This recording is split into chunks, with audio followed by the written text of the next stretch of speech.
Everyone, नमस्ते और good morning. तो आज जिस टॉपिक में मैं चर्चा करने वाली हूँ वो है ईएमआई को जल्द से जल्द कैसे खत्म कर सकते हैं। तो मैं एक अपना फ्रेंड का एग्जांपल देना चाहूंगी। मेरा एक फ्रेंड है जिसका नाम विक्रम, जो कि आज से लगभग 7-8 साल पहले की बात है। उसकी जो सैलरी, जब स्टार्टिंग में उसने जॉब स्टार्ट की थी तो 20,000 की उसको सैलरी मिलती थी। अच्छी बात है, खुशी खुशी में, क्योंकि नई नई जॉब लगी थी तो एक्साइटमेंट होता है, कुछ ये ले लूं, कुछ अपनी वांट्स की चीज ले लूं। उसने क्या किया, पहले एक मोबाइल ले लिया, साथ ही साथ अगले महीने उसने शौक में एक बाइक भी ले ली। अब शौक में 2 चीज तो ले ली, पर वो दोनों चीज किस में ली, उसने लोन ईएमआई में ले ली। एक साथ तो डाउन पेमेंट का ऑप्शन तो था नहीं कि एक साथ उसने पेमेंट कर दी, इतने पैसे तो थे नहीं। तो उसने क्या किया, लोन लेना स्टार्ट कर दिया, उसमें दोनों पे लोन लिया। अब एक फोन की जो ईएमआई जाती थी उसकी, वो जाती थी 1,000 रुपए हर महीने। उसको 6 महीने तक उसको देना था। कुछ उसने डाउन पेमेंट पहले से कर लिया था, ऐसा नहीं कि वो 6,000 का ही फोन था, बट उसने कुछ, उसके पास सेविंग पहले से बची थी तो उसने डाउन पेमेंट दिया। उसकी बाइक की जो इंस्टॉलमेंट थी उसको 36,000 पे करने थे हर महीने, लगभग अराउंड, मतलब 1 साल के लिए था वो, ठीक है। उसने पर्सनल लोन लिया था उसमें, तो हर मंथ उसको 3,000 के आसपास पे करना था। तो 3,000 हो गई बाइक की ईएमआई और 1,000 उसकी हो जाती थी मोबाइल की ईएमआई। तो मंथ का 4,000 तो उसका ईएमआई में चला गया।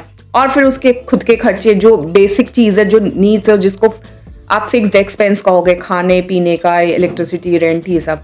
तो एकदम एट द एंड मंथ में आते आते ना उसका हाथ एकदम टाइट हो जाता था, बहुत परेशान रहता था। कहता यार मैं क्या करूं, मेरा तो एंड आते आते मेरी हालत खराब हो जाती है और मेरे को ईएमआई तो पे करना ही पड़ना है।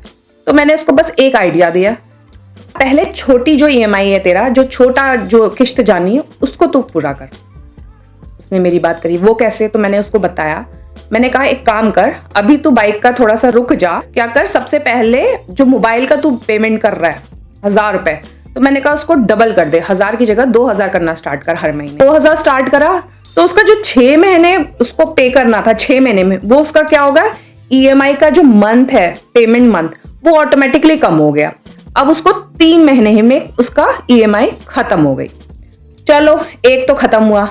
फिर उसके बाद उसका जो बाइक का पेमेंट था, अब उसका क्या हुआ, मोबाइल का किस्त खत्म, उसको ये वाली टेंशन भी खत्म हो गई।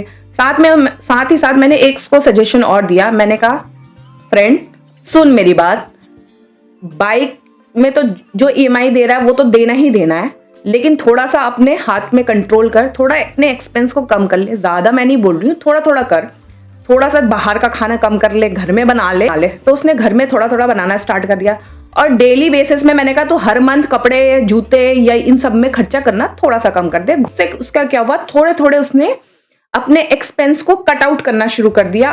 और एट द एंड उसके जो मंथ में लगभग 2-3 हजार का और एक्स्ट्रा बचत होने लगी उसी, ठीक है। उसने कटौती शुरू कर दी थी। अब उसने क्या किया, वो जो मोबाइल वाला तो पे हो गया, जो बाइक वाला था ना, तो बाइक वाले में एक्स्ट्रा ईएमआई देना शुरू कर दिया। पहले उस 1,000 उसमें ऐड ऑन कर दिए। अब उसका जो, उसको 12 महीने जो पे करना था बाइक का, और वो 12 महीने पे नहीं करा, उसको कितना पड़ा, 9 महीने उसको पे करना था, क्योंकि अब उसने 4,000 का इंस्टॉलमेंट पे करना शुरू कर दिया हर महीने। मैंने उसको सजेशन दिया, मैंने कहा जो तेरा एक्सपेंस बच रहा है थोड़ा सा उसमें ऐड ऑन कर दे, तेरा क्या होगा, प्रिंसिपल अमाउंट थोड़ा सा कम हो जाएगा, वो बच जाएगा। साथ ही साथ बीच बीच में जैसे कभी, क्योंकि वो था सेल्स वाले उसमें, तो उसके टारगेट बेस्ड होता था, उसको इंसेंटिव मिलता था। मैंने कहा जो भी तेरे को इंसेंटिव मिल रहा है ना उसमें डाल दे। उससे क्या हुआ, उसका प्रिंसिपल पेमेंट रीपेमेंट हो गया, इंटरेस्ट भी ऑटोमेटिकली कम हो गया, ईएमआई का जो टाइमली जो हमें पेमेंट करना था, जो मंथ का जो ड्यूरेशन था, वो भी धीरे धीरे क्या हो गया, ऑटोमेटिकली कम हो गया। तो एट द एंड उसको इतना खुशी मिली कि उसका बहुत ही जल्दी जो था बाइक का भी पेमेंट हो गया और तो और मोबाइल का भी पेमेंट हो गया। तो वो इतना हैप्पी था कि यार तूने मुझे इतनी अच्छी चीज बताई है, इससे क्या हुआ, मैं ईएमआई से मुक्त हो गया बहुत जल्दी।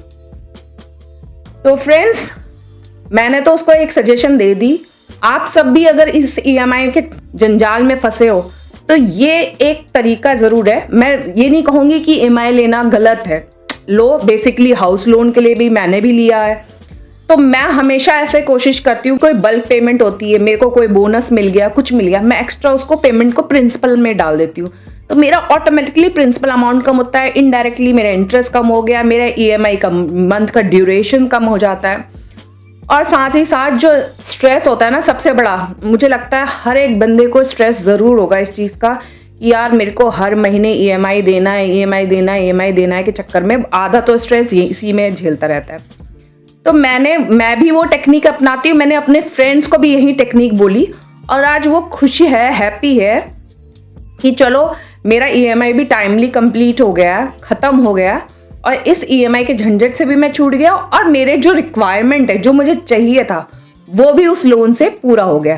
तो मैं ये मना नहीं करती हूँ कि आप ईएमआई मत लो, आप लोन मत लो, बट कोशिश करो उस लोन का जो रीपेमेंट है ना, कोशिश करो जल्दी जल्दी रीपेमेंट करो ताकि आपकी जो ईएमआई का जो टेन्योर कम हो जाए, साथ में इंटरेस्ट जो आप पे करोगे ना वो भी धीरे धीरे कम हो जाए। जो भी आपके पास बोनस आ रहा है ना वो तुरंत का तुरंत वहां पे हैंड टू हैंड उस इंस्टॉलमेंट अमाउंट में, उस लोन में डाल दो ताकि क्या होगी, ऑटोमेटिकली आपका प्रिंसिपल अमाउंट और इंटरेस्ट कम होगा, साथ ही साथ ड्यूरेशन भी कम हो जाएगा। तो ये था फ्रेंड्स मेरा आज का वीडियो जो मैंने आपको बताया ईएमआई कैसे जल्द से जल्द खत्म कर सकते हैं। आज का मेरा व्लॉग आपको कैसा लगा मुझे इस कमेंट बॉक्स में ज़रूर लिख के बताइएगा। अगर आपको मेरा ये वाला वीडियो पसंद आया तो मेरे चैनल को करिए लाइक, शेयर और हाँ, सब्सक्राइब करना बिल्कुल मत भूलना। हम मिलेंगे आपको नेक्स्ट एक बहुत ही इंटरेस्टिंग टॉपिक के साथ। तब तक के लिए नमस्कार।